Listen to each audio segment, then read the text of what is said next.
All right. They're about to find out some questions.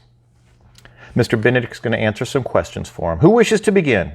Yes, Constance. To the great exasperation of the others, Constance demanded to know why they couldn't have candy for breakfast. Mr. Benedict smiled. A fine question. The short answer is that there is no candy presently in the house.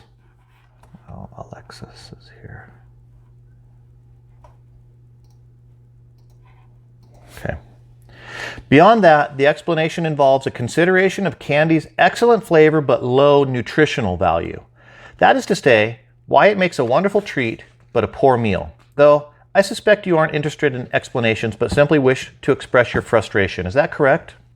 Maybe, Constance said with a shrug, but she seemed satisfied. Other questions, said Mr. Benedict. There were, of course, other questions, and all speaking at once, the children asked him to explain his project and why he needed children and what sort of danger they were in. Mr. Benedict set down his teacup. Very well, I shall explain everything, and you may listen as you eat your breakfast. When he began, however, Constance was the only child who continued to eat.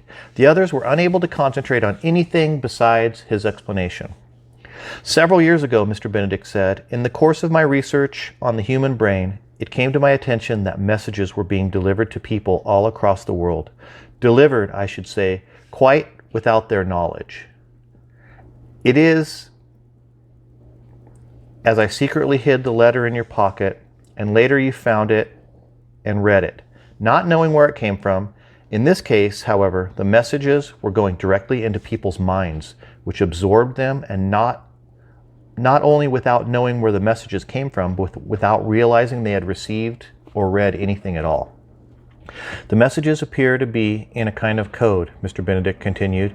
They came across like poetic gibberish, but from early on, I've had reason to believe they're having a powerful effect, a most unfortunate effect, on those who receive them, which is to say almost everyone. In fact, I believe these messages are the source of the phenomenon commonly known as the emergency. Though I admit I don't know to what end, and so I have devoted myself to discovering their ultimate purpose and what it is that sends them. Unfortunately, I've not entirely succeeded. But you learned a great deal, protested number 2. Certainly I have. I know, for instance, how the messages are being delivered and where they're sent from, Rhonda said impatiently. And what the sender is capable of doing, cried number 2. Obviously, Rhonda and number 2 were worried the children might misjudge Mr. Benedict. Sensing this, he gave an appreciative smile. Yes, my friends, it's true. We do know some things. For instance, we know the sender uses children to deliver the hidden message. Children, Sticky said. Why children? And what exactly do the messages say? Renee asked. When you're quite finished with your breakfasts, I'll show you. In the meantime, let me tell you. Please, can't breakfast wait? Kate interrupted. Let's see this right now. Well, if you all feel this way, said Mr. Benedict, not liking their looks of impatience. This time, not even Constance resisted, perhaps because she was already full. And so, the children were taken straight up to the 3rd floor, down a long, narrow hallway, and at last into a room packed with equipment. It was a terrific mess. On the table against the wall sat a television, a radio, a computer, and upon every other available surface were scattered countless tools, wires, books, charts, notebooks, disconnected antennas, disassembled gadgets, and various other unrecognizable oddments. There was hardly anywhere to step as Mr. Benedict, closely attended by Rhonda and number 2, led them over to the television. Listen carefully, Mr. Benedict said, turning on the television.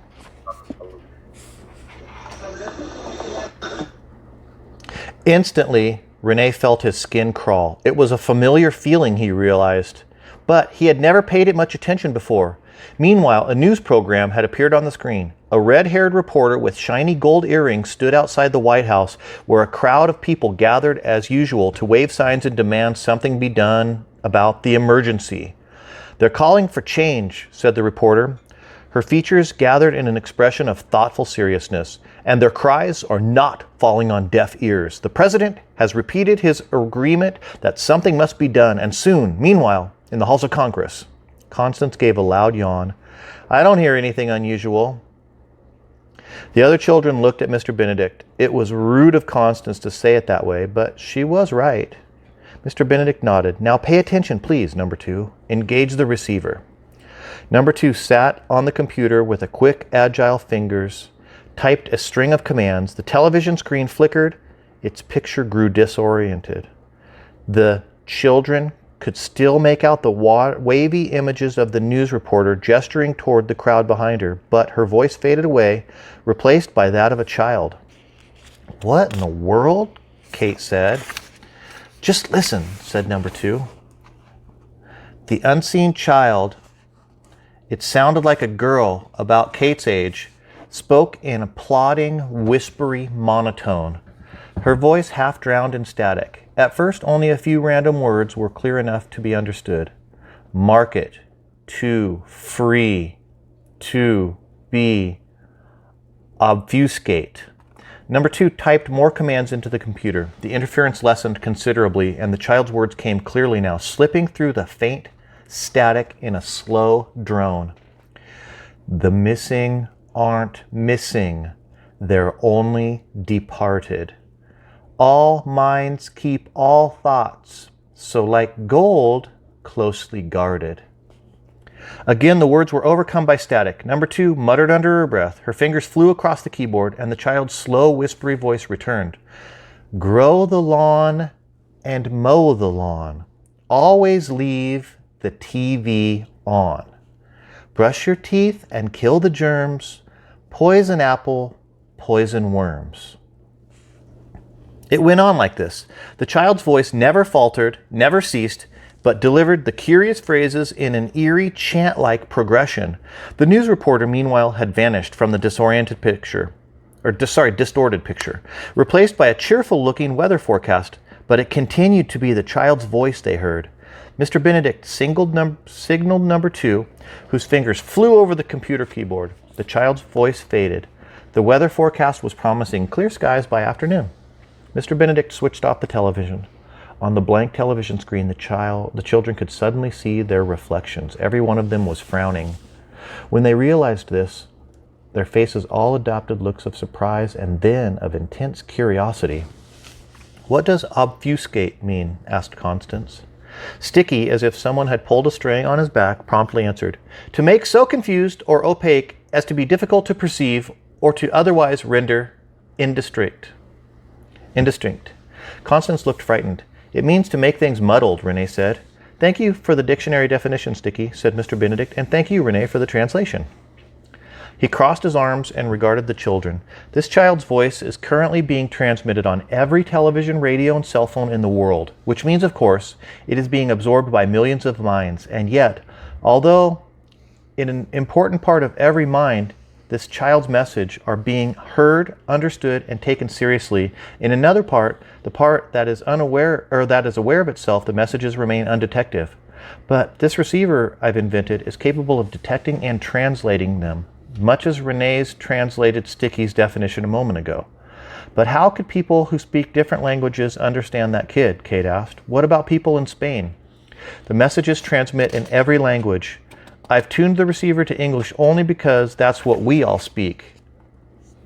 This is too creepy, Sticky said, glancing nervously behind him. It's like having a strange person whisper in your ear while you sleep, Mr. Benedict suggested. Okay, that just made it creepier, Sticky said. Renee was shaking his head wonderingly. How is this happening, Mr. Benedict? These messages, whatever they are, how are they being sent? To put it simply, Mr. Benedict began, they depend for their mobility upon external agents. Mr. Benedict, that's hardly putting it simply, interrupted Rhonda with a significant look at Constance, whose face had darkened with frustration. Forgive me, you're right. Simply put, the messages ride piggyback on the signals. Television, radio, and cell phones, all these things make use of the invisible signals, and the sender has found a way to take advantage. The messages aren't picky. They will ride on any kind of signal. The sender has discovered how to control the adhesive property of thoughts. The what? Asked the children all together.